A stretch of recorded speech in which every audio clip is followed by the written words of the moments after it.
All right guys, I've got everything on the bottom end put together. I measured the stretch on the rod bolts. I torqued all of the main caps to 65 foot-pounds with the ARP studs.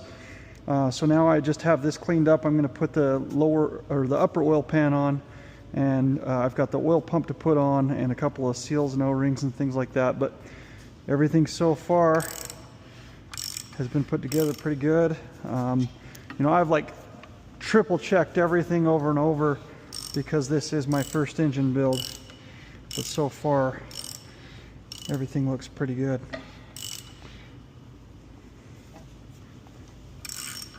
All right guys, I just got the rear main seal done. I've just got to put the windage tray on, and then I can put the upper oil pan on. I just cleaned it all up over there, and then I'll be able to put some RTV down.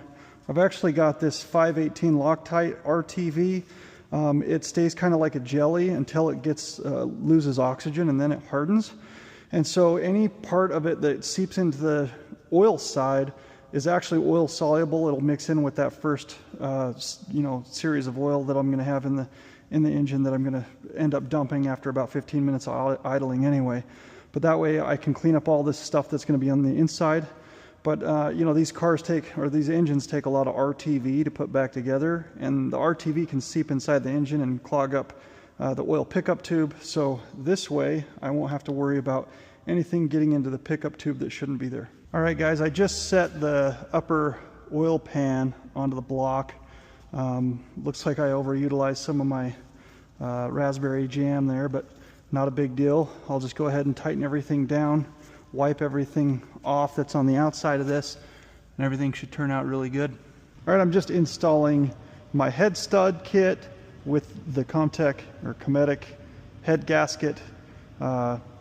Just waiting for the heads to come, so I just decided I'd go ahead. These are just hand tight, and once the head come in, I just set the heads on top, and then I have to lube it up with the ARP lube and torque them all down, and then I can start working on the front cover and the timing of the engine.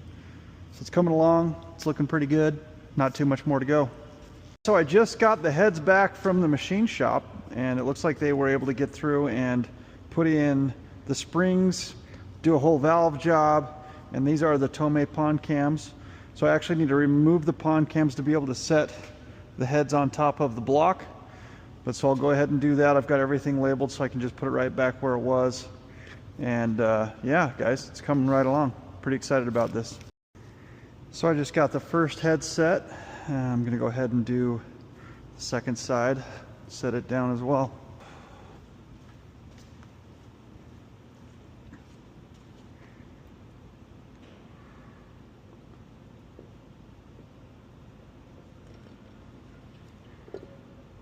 All right, so I've got both the heads on the block. I just went ahead and made sure all these new studs are all the way in, hand tight.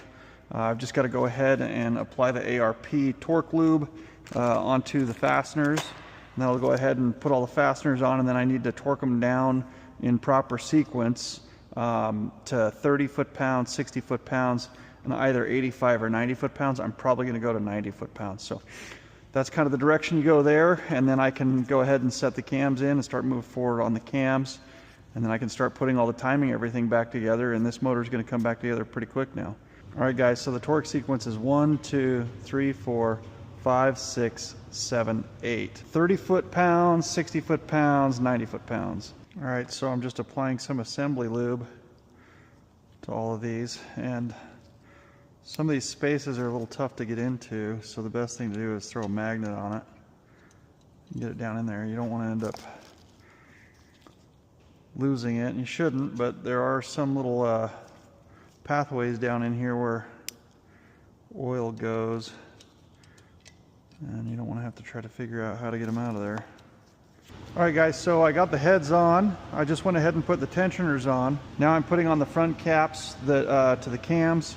Got to do both sides. There's a little bit of sealant on both sides here, and then I'll end up being able to put the back front cover on. You want to make sure that you get new fresh O-rings in these spots here. That way, you know, you're not going to have any leaks or anything like that, because you want to replace those with new. But yeah, it's just coming right along. There's also some brand new O-rings in the top of the front caps, so there's going to be one on this side as well. Coming right along. So on this front cap, this is one of those other things that you want to make sure that you clean up really well. I've got to get all this previous RTV silicone off of it. This is from when the valve covers were on it. The valve covers go over the top of this, but there's a lot of sealant here. You can see it looks like even some sealant might have got through there. You want to make sure 100% no sealant gets inside of these oil grooves. So I'm going to clean all this stuff up, and then what I'll end up doing is the new sealant that I'm using, you know, will cover right here, but it's also oil soluble, so if any of it does somehow get in here, it's not going to end up getting hard like this and causing blockage. But the goal is to not get any in there, and realistically we only need to seal this area over here. So these are just little channels to make sure it doesn't squish over and get into here. So the way that I like to clean this up is with a wire wheel. I bought one of these wheels, but it's actually way more abrasive to the metal. I'm not trying to really ruin that finish that they have on there, the machine finish, but realistically, you know, the sealant's going to clean up whatever you know, discrepancies I create inside this finish, but I don't want to really ruin it. So the goal is to just try to get this material off. But quite honestly, guffing up this, you know, guffing up the surface is better than leaving any of the RTV that's on here. So it's kind of like, you know, which one would you rather have? And I'd rather have a clean surface for the new RTV to seal to than to have leftover pieces of RTV. So I'm going to go ahead and clean this all up. I'm not going to get inside these journals or anything like that, but I'll clean this up and then I'll spray it all down with some brake clean, and then we'll be ready to go. So once again, this is just that 518 Loctite. Just going to go ahead and get it on here.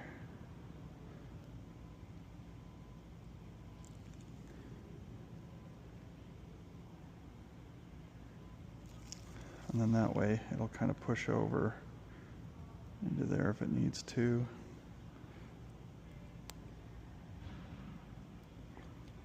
Okay.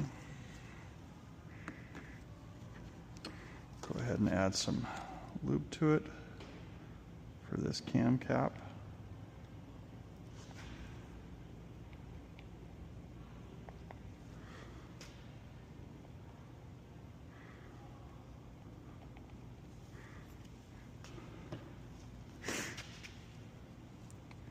Got a brand new O-ring in here as well. So there's a new O-ring here, new O-ring here. Go ahead and push it down onto that cap and then grab the hardware and put it on.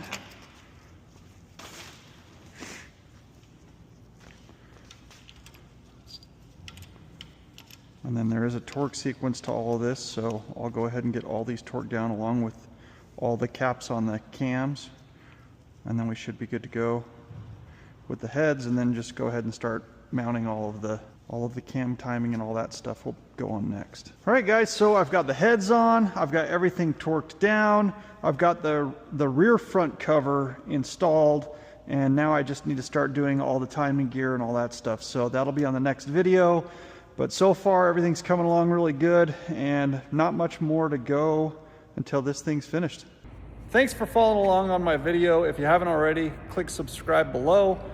This project has been a really fun one. It's coming along, it's almost finished, and I'm really excited to get it installed in the car, get it on track, throw it on the dyno, and give you guys all the feedback about what this engine can do and how it all turned out. So keep watching. I've got one more video about the cam gears and all that stuff.